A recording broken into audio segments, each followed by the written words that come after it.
Pliny the Elder writes in his 36th book, chapter 5, that Cicero once said, after visiting Chios in Greece and presumably seeing the salmon-colored marble Porta Santa, shown here,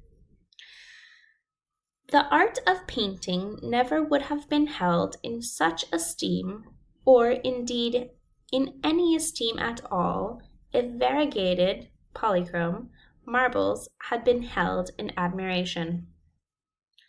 We can interpret this to mean that marbles at this time of Cicero, 106 to 43 BC, and before, were not very precious, and that painting was indeed the more venerated decoration.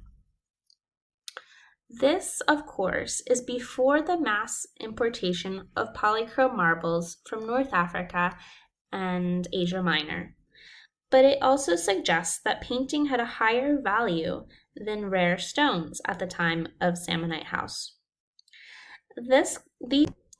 These colors portrayed on the wall could possibly be unique and not based off real stones.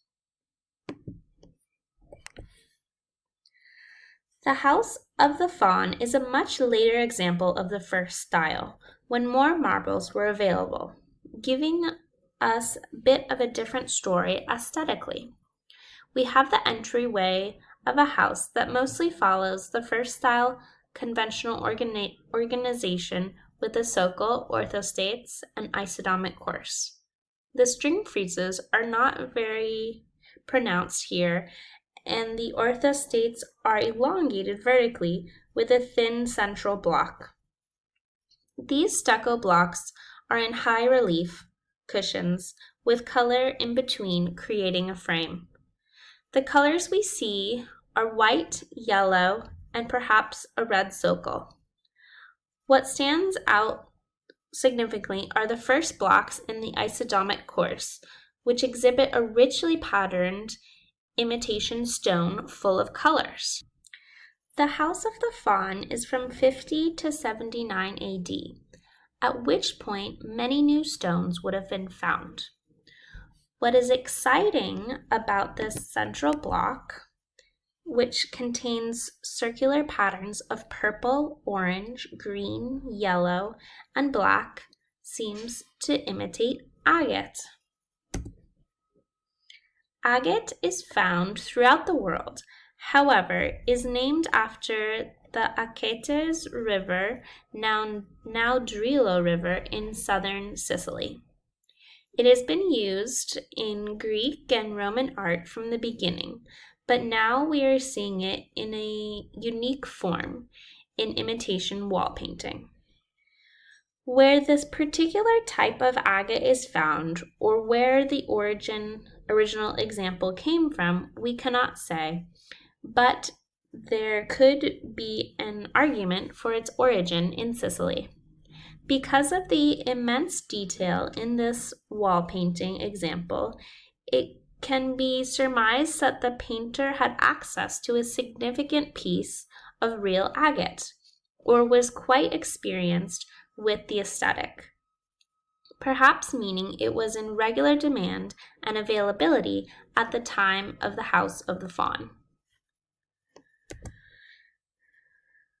Lastly, with Minoan stone-carved vessels, circa 1400 BC, as evidence, I argue that Roman first-style wall paintings could easily have been imitations of marble and other precious stones.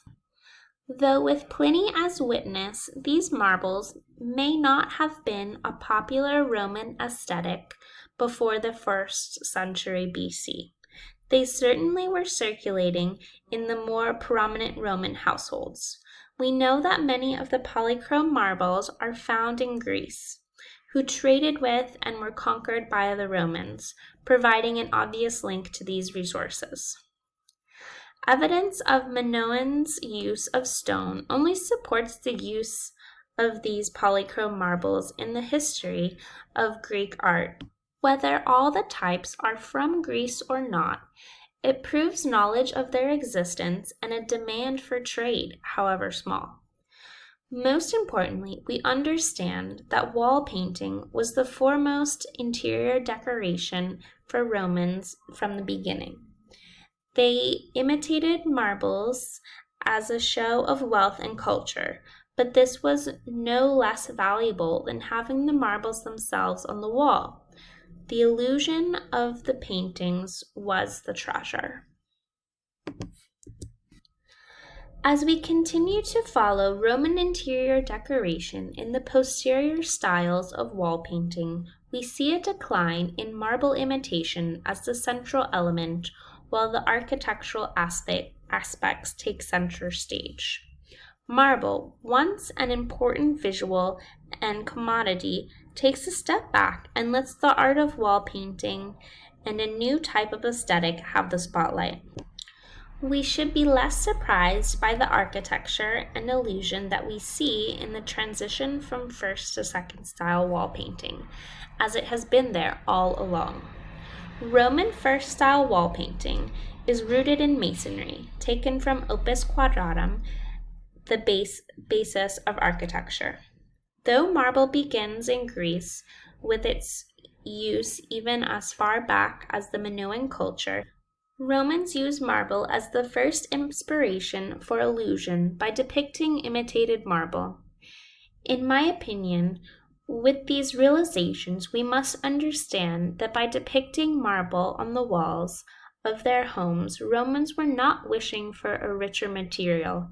They were expressing the beauty and skill of painting and the fantastic possibilities a wall as a canvas can present.